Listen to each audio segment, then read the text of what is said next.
नित्या अपनी कॉलेज की पढ़ाई करने के लिए नए शहर में आई थी और यहाँ पर उसने एक हॉस्टल में एडमिशन लिया था। आज नित्या का अपने हॉस्टल में पहला दिन था। घर से दूर आने की वजह से उसका मन नहीं लग रहा था, इसलिए नित्या को रात को भी नींद नहीं आई थी। नित्या अपने कमरे में बड़ी ही बेचैनी से करवटें बदल रही थी। तभी अचानक से ऐसा लगा जैसे किसी ने उसे आवाज़ दी हो। नित्या। नित्या ने अपनी आंखें खोलकर चारों तरफ देखा, लेकिन उसे कोई नजर नहीं आया। नित्या को ऐसा लगा जैसे उसके कमरे की खिड़की से कोई साया निकल कर गया हो। नित्या बुरी तरह से घबरा गई थी। वो अपने कमरे से निकलकर बाहर आई और सीधा वार्डन के रूम में पहुंची, लेकिन उसने देखा कि वार्डन अपने कमरे में थी ही नहीं। ये देखकर उसके होश उड़ गए। घबराई और डरी हुई नित्या हॉस्टल के कॉरिडोर में धीमे धीमे कदमों से चल रही थी। रात के उस सन्नाटे में उसके कदमों की आवाज़ बड़ी ही भयानक लग रही थी। तभी अचानक हॉस्टल की लाइट चली गई और नित्या ने देखा कि एक लड़की उसकी आंखों के सामने खड़ी हुई थी, जिसका चेहरा अंधेरी की वजह से नजर नहीं आ रहा था, लेकिन उसके लंबे लंबे बाल खुले हुए थे और वो बिना कुछ कहे नित्या के बेहद करीब खड़ी थी। उसे देखकर नित्या लगभग बेहोश होने ही वाली थी कि तभी अचानक एक आवाज़ उसके कानों में गूंजी। इतनी रात को यहाँ क्यों घूम रही हो? मैं तुम्हारे बाजू वाले रूम में ही रहती हूँ। अभी कुछ देर पहले तुम्हें बाहर देखा तो सोचा पूछ लेती हूँ। तुम कौन हो? तुम्हारा नाम क्या है? मैं डर गई थी। मेरा नाम अंजलि है। तुम्हारे पास वाले रूम में ही रहती हूँ मैं। और डरो मत, इस हॉस्टल में ना कभी कभी लाइट चली जाती है। जाओ जाकर अपने कमरे में सो जाओ। तभी अचानक से लाइट आ जाती है और नित्या अपने कमरे में चली जाती है। अगले सुबह नित्या हॉस्टल के बाथरूम में नहाने के लिए जाती है। इस बात से वो बेखबर थी कि बाथरूम के दरवाजे में एक छोटा सा सुराख था और उसी सुराख में किसी ने अपना एक कैमरा फिट करके नित्या का वीडियो बनाना शुरू कर दिया था। बेखबर नित्या गाने गुनगुनाते हुए नहा रही थी, लेकिन तभी अचानक उसे ऐसा लगा जैसे किसी ने उसे फिर से पुकारा हो। नित्या। ये ठीक वैसी ही आवाज़ थी जैसी आवाज़ बीती रात उसे अपने कानों में सुनाई दी थी। नित्या बुरी तरह से घबरा गई। जल्दी से कपड़े पहनकर वो जैसे ही बाथरूम से बाहर आई, उसे ऐसा लगा जैसे कॉरिडोर में कोई तो था।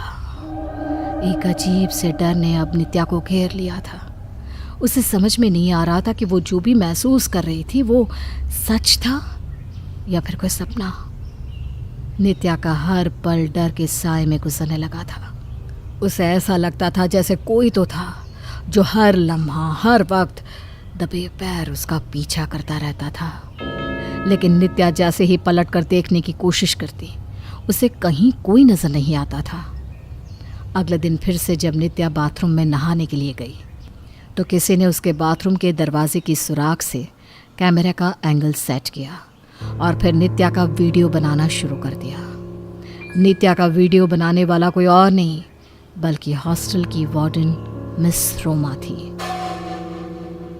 कल तो इस नई लड़की का वीडियो नहीं बना पाई थी मैं, लेकिन आज तो इसकी पूरी फिल्म उतार दूंगी।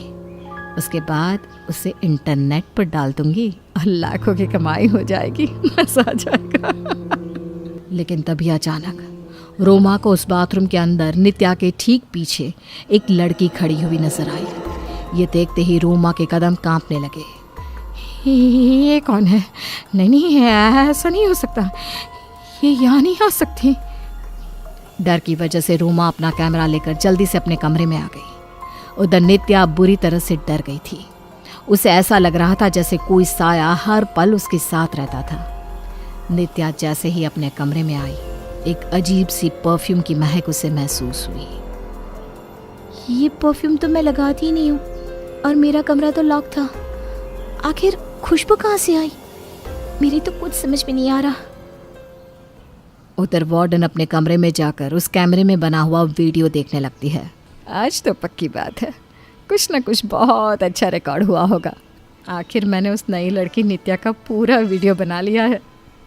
लेकिन जैसे ही रोमा ने वीडियो शुरू किया, उस वीडियो के अंदर नित्या नहीं बल्कि नित्या के पीछे खड़ी हुई लड़की नजर आई, जो अपनी लाल लाल आंखों से घूर घूर कर रोमा की तरफ देख रही थी।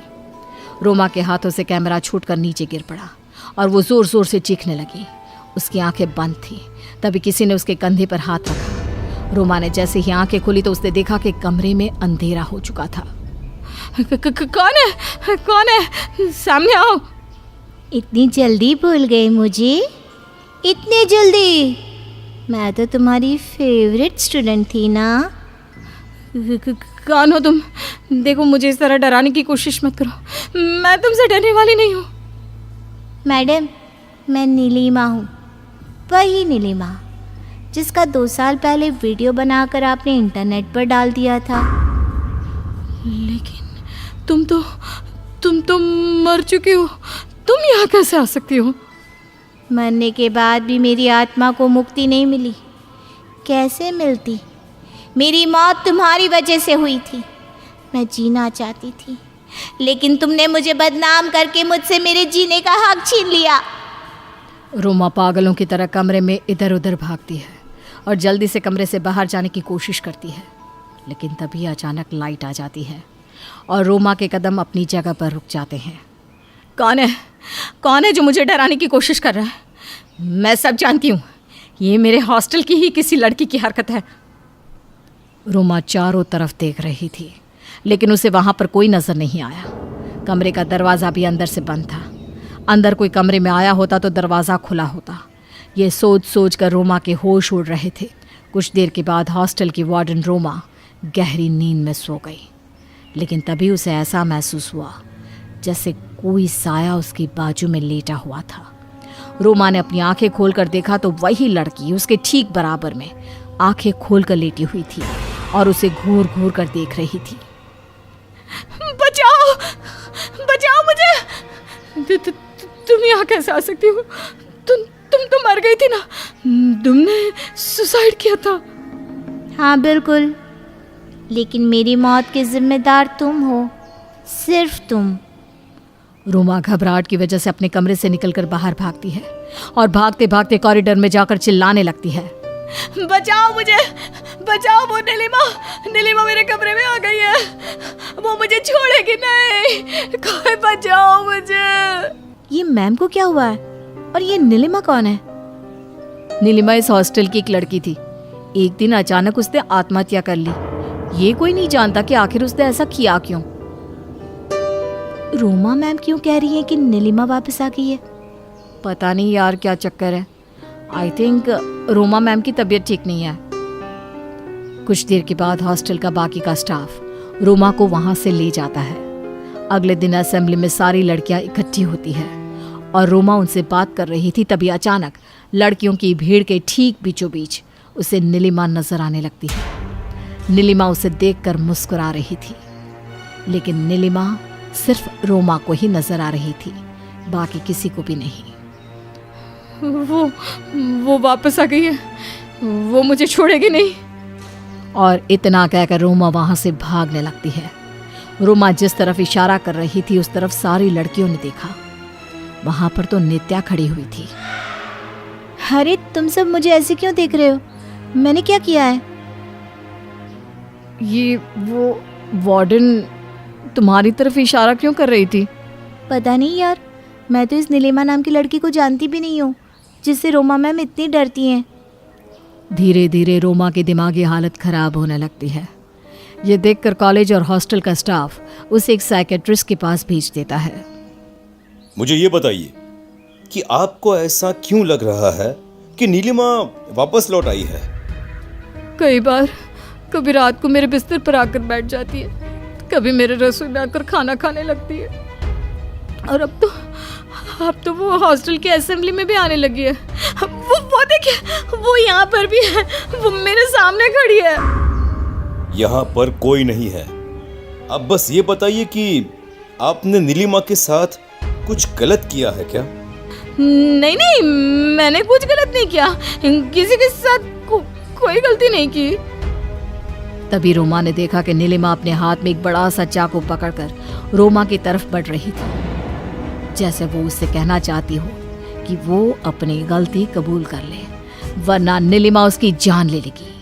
ये देखते ही रोमा ने अपना सारा गुनाह कबूल करते हुए कहा, दरअसल मैं लड़कियों की वीडियो बनाकर उन्हें इंटरनेट पर बेचा करती थी। मैंने नीलिमा नाम की लड़की का भी वीडियो बनाया था, लेकिन वीडियो वायरल होने के बाद उसने आत्महत्या कर ली। और शायद इसीलिए आपको बार बार नीलिमा नजर आने लगी है। लेकिन ये घटना तो 2 साल पहले हुई थी, अब अचानक ये क्यों हो रहा है? क्योंकि 2 साल से उस लड़की का कमरा बंद था। एक नई लड़की हॉस्टल में रहने आई, उसका नाम नित्या है।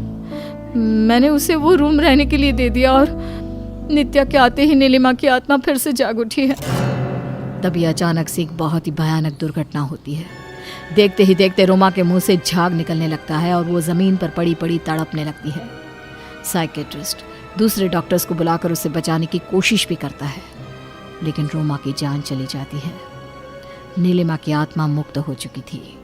वो नित्या के जरिए अपने आप को इंसाफ दिलाने की कोशिश कर रही थी और आज वो इस बात में कामयाब भी हो गई थी।